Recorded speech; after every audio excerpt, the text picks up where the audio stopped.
በመከራው ጊዜ የእግዚአብሔር መንፈስ የተለያቸው ህዝቦች እግዚአብሔር ኃጢአታቸውን ስለታገሳቸው እንደሌለ ይቆጥሩታል። በስራቸው የጎሰቆሉ በሐሳባቸው የረከሱ ናቸው። ባህላቸውን ይለውጣሉ፣ የያዙትን ይጥላሉ፣ ያላዩትን ይናፍቃሉ።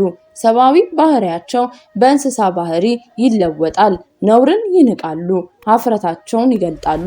ስጋዊ ፍትወት በሚፈጽሙ ስራዎች ሁሉ የሐሳዊ መሲሖችን ተንኮል ልባቸውን ያጠፋዋል፣ አምላካቸውን ያስረሳቸዋል። የሀገር ፍቅር፣ የወገን ክብር አይሰማቸውም። የአባትና የእናቶቻቸውን ምክር አይቀበሉም። የተረገሙ ጌታ የጠላቸው ይሆናሉ።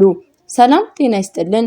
ቅን የዋህ ሀገር ወዳድ የሆናችሁ የቃል ሚዲያ ቤተሰቦች እንደምንቆያችሁ የዛሬውን መርሃ ግብራችንን ከመጀመራችን በፊት እንደተለመደው በከበረ ስጦታችሁ ላይክ፣ ሼር በማድረግ እንዲሁም ሐሳብ አስተያየታችሁን በኮሜንት መስጫው ስር እያሰፈራችሁልን አብራችሁን እንድትቆዩ በትህትና እየጠየቅኩኝ ለዚህ ቻናል አዲስ ከሆናችሁ ሰብስክራይብ በማድረግ ይህንን ድንቅ ቤተሰብ እንድትቀላቀሉ በትህትና ጠየቅኩኝ።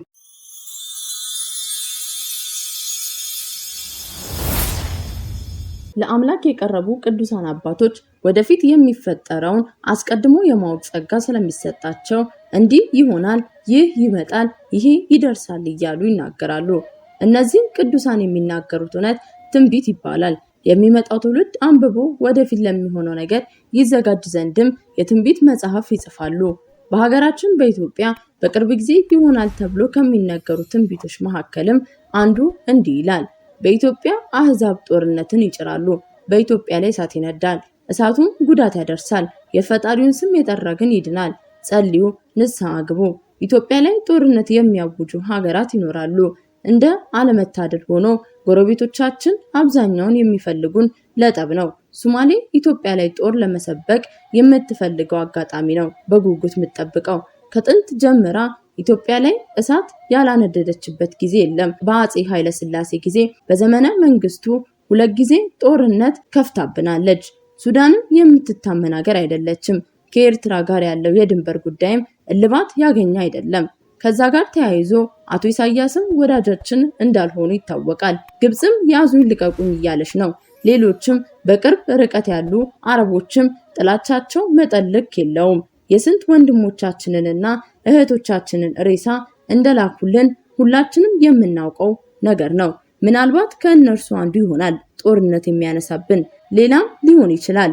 ማንንም ሀገር የማጥላላት ዓላማ የለንም። ግን ደግሞ ከሁነኛ አባቶች የሚነገሩ ትንቢቶችና የሚተላለፉ መልእክቶች ስህተት ናቸው ብለንም አናምንም። ስለዚህ ሀገራችንን ለክፉ ቀን እንድትዘጋጅ እንናገራለን። በርካታ ባህታውያን ስለቀደመ ገዢው መንግስት የሚናገሩት አንድ ነው። እሱም እንዲህ ይላል። ይሄ ያለፈው መንግስት ወይም ወያኔ እንደ አመድ ቡን ብሎ እንደሚጠፋ ብዙዎች ሀብታቸውን እንኳን ይዘው ለመውጣት እድል አያገኙም። ምነው የሚሉበት ጊዜ ይመጣል ብለው ነበረ። እርሱም ሆኖ ተከናውኖ አይተነዋል። አስከፊው ከዚህ በኋላ የሚመጡት ናቸው በማለትም ተናግሯል። ስሙ በቴ የሚጀምር ኢትዮጵያን በዘንግ ለ40 ዓመት የሚገዛ ንጉስ ይነግሳል። የሚነሳውም ከምስራቅ ነው። በእርሱ ዘመን ስደት ወደ ኢትዮጵያ ይሆናል። አንድ እንጀራ ለብዙ ሰው ይሆናል። በእርሱ ዘመን እንኳን የሰው የእንጨት ጠማማ አይኖርም። ኤርትራ ወደ እናት ሀገሯ ትመለሳለች። ፍቅርና አንድነት ይሆናል። የተከፋፈሉትም የቤተ ክርስቲያን አባቶች አንድ የሚሆኑት በእርሱ ዘመን ነው። ኢትዮጵያ እጅግ ታላቅ ሀገር ትሆናለች። በእርሱ ዘመን የሚነግሱት ፓትርያርክም እጅግ የበቁና ገቢረ ተአምራትን የሚያደርጉ ይሆናሉ። ትንቢቱን የተናገሩት አባቶች ዘንግ የተባለውን ነገር ሲያስረዱ ያለ ጦርነት በሰላም ሀገርን ይመራል ማለታቸው ነው። በዚህ ሰው የንግስና ዘመን በኢትዮጵያ ፍጹም ሰላም ይሆናል። በሀገሪቱም በረከት ይዘንባል። ከሌላው ሀገር ተለይታም የጥጋብ የበረከት ሀገር ትሆናለች። ታዲያ የተባለው የጥጋብ ዘመን ከመምጣቱ በፊት በመከራው ጊዜ ብሉኝ ብሉኝ የሚሉ ወይንና ትርንጎ ይፈጠራሉ። ነገር ግን ይናቃሉ እንጂ የሚበላቸው አይኖርም። እሬት መራራ ይባላሉ። ወይንና ትርንጎ የሚባሉት ወይንና ትርንጎ አይደሉም፣ መጽሐፍትና ሊቃውንት መምህራን ናቸው እንጂ። ሲመክሩ ሲያስተምሩ ይንቋቸዋል እንጂ አይሰሟቸውም። በዚያን ጊዜ በእናታቸው ማህፀን ሳሉ የሚጮሁ ውሾች ይወለዳሉ። ውሾች የተባሉት ውሾች አይደሉም፣ በዚያን ጊዜ የተወለዱ ህፃናት ናቸው እንጂ። በዚያን ዘመን የሚወለዱ ህፃናት ቃላቸው ከፍ ከፍ ያደርጋሉ፣ በወላጆቻቸውም ላይ ይነሳሉ። ለወላጆቻቸው አይታዘዙም፣ አባት እናቶቻቸውን አያከብሩም።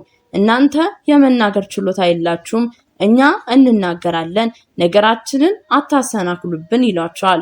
ሞትን አያስቡም፣ ሕሊና አእምሮም የጎደላቸው መንፈሰ እግዚአብሔር የተለያቸው ናቸው። እግዚአብሔር ኃጢአታቸውን ስለታገሳቸው እንደሌለ ይቆጥሩታል። በስራቸው የጎሰቆሉ በሐሳባቸውም የረከሱ ናቸው። ባህላቸውን ይለውጣሉ፣ የያዙትንም ይጠላሉ፣ ያላዩትን ይናፍቃሉ። ሰብአዊ ባህሪያቸውን በእንስሳ ባህሪ ይለውጣሉ። ነውርን ይንቃሉ፣ ሀፍረታቸውን ይገልጣሉ። ስጋዊ ፍትወትን በሚፈጽሙ ስራዎች ሁሉ የሐሳዊ መሲዎች ተንኮል ልባቸውን ያጠፋዋል፣ አምላካቸውን ያስረሳቸዋል። የሀገር ፍቅር የወገን ክብር አይሰማቸውም። እነዚህም መንፈስ እግዚአብሔር የተለያቸው ልጆች የአባትና የእናቶቻቸውን ምክር አይቀበሉም። የተረገሙ ጌታ የጠላቸው ይሆናሉ። የዝሙት ፍቅር የተጠናወታቸው ይሆናሉ። የሚያደርጉትን አያውቁም፣ እግዚአብሔር አያስተውልም ይላሉ። የሚመለከታቸውም አይመስላቸውም። እርሱ ግን ከሰማይ ሆኖ ይሳለቅባቸዋል፣ በመዓቱም ያውካቸዋል። በውኑ ጆሮን የሰራ እግዚአብሔር አይሰማምን? ዓይንንስ የፈጠረ አምላክ አያይምን? በዚህም ግብራቸው እድሜያቸው ያጥራል፣ በወጣትነት ዘመናቸው ይቀጸፋሉ፣ ፈጥነውም ይጠፋሉ። እኔ የቅርብ አምላክ ነኝ እንጂ የሩቅ አምላክ አይደለሁምና። አባት ልጅን፣ ወንድም ወንድሙን ይጠላል፣ እህትም እህቷን ትጠላለች። ባልንጀራ ባልንጀራውን ይከዳል። ለሰው ጠላቱ ቤተሰቡ ወዳጁ ይሆናል። ቁራ ቀሚስ ወደ አንገቱ ያጠልቃል። ቁራ የተባለው ቁራ አይደለም።